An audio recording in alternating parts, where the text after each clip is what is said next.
Beshies! Welcome back dito sa aking channel and today's vlog. I-share ko nga lang sa inyo itong isang pautangan online na kung saan pwede daw umutang hanggang 100,000 pesos. Pero mga Beshies, nung ginawan ko to ng aking honest review and nai-upload ko sa ibang mga social media account ko, marami yung mga nag-comment at ang dami nilang hanash sa pautangan na ito. At sana nga mapanood nyo yung buong video na to mga Beshies para at least alam nyo kung uutangan nyo ba or kung susubukan nyo ba na umutang dito or hindi.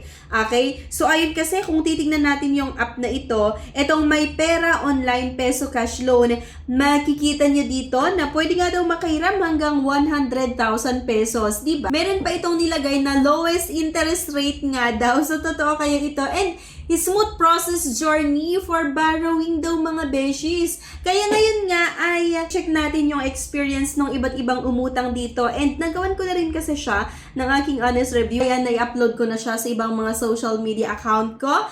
Itong May Pera. And napakarami mga Beshies nga yung may hanash. Kaya sana panoorin nyo yung buong video na ito para at least diba meron kayong idea ano nga ba yung possible na ma-experience nyo dito. Okay? So ito mga Beshies, merong isang nag-comment dito. Sabi niya, ma'am, na-scam din po yata ako nitong app na May Pera Loan app. Paano po kaya magandang gawin dito? So, meron pa siyang screenshot mga Beshies. Ayan, meron pang pa-screenshot itong isang nag-try na umutang dito na kung saan meron daw siyang first installment payment na 11,473 pesos. Diba? Only repay through the information of our app. And diba, bakit ang laki? At ang comment pa nga nitong isa, now lang po nag-try ako kasi may need ako bayaran. Nagulat ako pag-click ko ng loan, nag-processing po agad ang offer is 3,200. Wala rin siyang review your loan para makita yung mga hidden charges. Nung process pa lang, ang sabi pwedeng bayaran within 125 days. Tapos nung na-receive ko na yung pera, within 7 days at ang ibabalik ko is 4,544. Bali, 1,344 yung tubo. Grabe, diba? Ang laki. At sabi pa nga itong isa, kahit bayad ka na on time, may penalty pa rin lumalaki kada araw.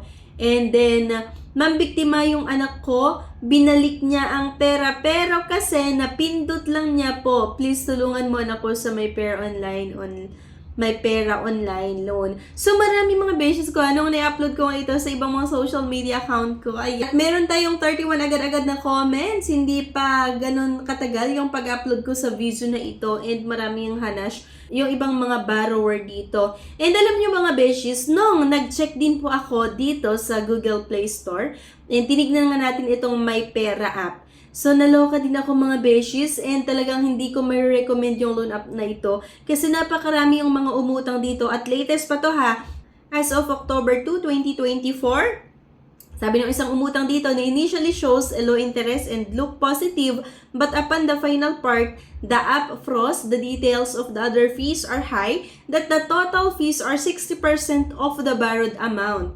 Diba? So, napakataas yung interest and processing fees na ito mga Beshies, kaya huwag nyo nang subukan. And panito isang umutang, they are not disclosing the total amount that you need to pay until the amount has already been reimbursed. This lending app is not transparent. I think the DTI should look into this fraudulent company. This is the worst loan app. If you borrow 3,000, you will be paying more than 30% of it in 6 to 7 days. I would recommend this app at all. And high interest loan and they will not give you the breakdown of your loan. Diba? Also, it shows that you can pay within 125 days. But no, they will ask you to pay within 7 days. Also, receiving lots of spam calls and message every now and then.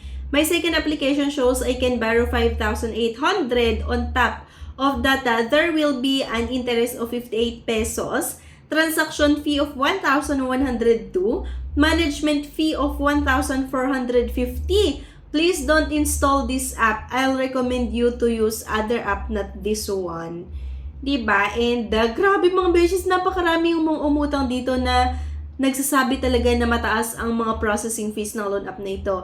Ayan, won't recommend this app. Has many fees to pay. Just borrow the 1,600 pesos accidentally and then I need to pay double of it. This app doesn't let you see how much you need to pay per installment and just automatically send you the money.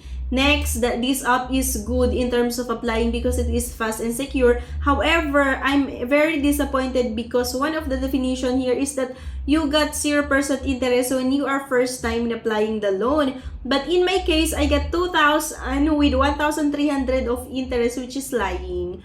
Please don't be lying in making definitions. So by the way, dito kasi mga benches, kaya sinasabi nila na 0% interest kasi nagbibigay naman talaga sila ng 0% interest. Kaya lang, bumabawi sila sa processing fees and yung service fee. Kaya yung 2,000, 1,300 lang yung natanggap dahil nga meron itong service fee and processing fee na malaki. Though yung iba sinasabi nga na 0 interest, di ba? Or 0% interest. Yes, totoo nga na nag-offer sila ng 0% interest or wala silang siningil na interest. Pero pagdating naman sa processing fee and service fee, ay sandamakmak yung laki, di ba? Kaya hindi siya magandang utangan. Next, horrible, do not download this scam. I complete the application first and once submit, they send you money very fast without you knowing the charges and fees. Nakaloka, yung tipong nagsisend daw ito. So ito napakabago or bagong-bago lang itong review na ito. Noong August lang siya, August 17, 2024, na kung saan na-complete daw niya yung loan application niya and sinubmit niya, das agad-agad, parang sinend na agad sa kanya yung pera na hindi pa pinakita yung breakdown, mga charges and fees, tas sinend na agad yung pera. Then, the fees is unacceptable for 7 days, borrowed 4,500, and pay after 7 days almost 6,500. I wanted to return the money ASAP but it's not possible. No one answering the number they provided. So be careful sending your details. They might give you money but you pay outrageous amount back. And grabe, napakarami talaga mga beshies. And sobra-sobra. So ang pambungan nga daw kasi ng pautangan na ito ay 125 days yung loan terms. Kaya nga napakarami yung mga sumusubok na umutang dito or nagtetry. Kasi nga, kung isipin mo, 125 days ay pwede na, di ba? Yung ganong kahaba na loan terms. Kaya lang, doon sa last part pala ng loan application ay 7 days lang talaga yung loan terms na ino-offer. Lot of bugs. And beware of this app. They may help you but they make you drown from debt.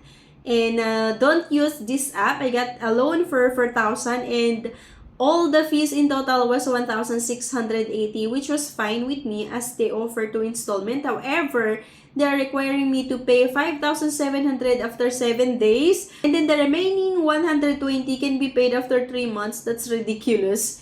Diba? So, ay mga beshes dito sa May Pera app mismo, kapag i-open nyo yung mga reviews, i-view all nyo, tapos i-check nyo yung may nakalagay na critical, okay? Nakalagay na critical, tapos yun yung basahin nyo kasi ito talaga yung mga legit na nag-try na umutang dito, mga beshes, okay? And yun nga talagang hindi maganda yung experience ng mga sumubok na umutang dito. Kaya wag nyo nang subukan. At legit nga ito talaga na mataas ang interest at mataas ang processing fees. Okay? And at ayon nga sa mga nag-comment din doon sa video na na-upload ko sa ibang social media account ko nga, ay marami din talaga yung nagsasabi na hindi maganda yung naging experience nila dito sa May Pera. Ayun lang mga beshies, sana kung iniisip mo na subukang umutang dito ay wag mo nang ituloy. Okay? Para, di ba, hindi tayo malubog sa utang dahil nga napakataas yung processing fees and interest nito. Ayun lang mga beshies. Anyway, thank you for watching. Please don't forget to click the subscribe button. Sana i-like nyo din po yung video at huwag nyo kalimutan na i-share. Thank you guys at see you on my next vlog. Bye-bye! Subscribe na para makasali sa pa-GCash at cellphone giveaways na mai-announce every 25th of the month. Mechanics! 1. Find the 3 words in this video. 2. I-comment ang 3 words in order. 3. Like this video, subscribe, comment, and share. If declined sa bank and other loan apps, pwede niyong subukan yung ibang options. See the links sa description at sa comment section below. Click the link and apply. Disclaimer: try or apply at your own risk.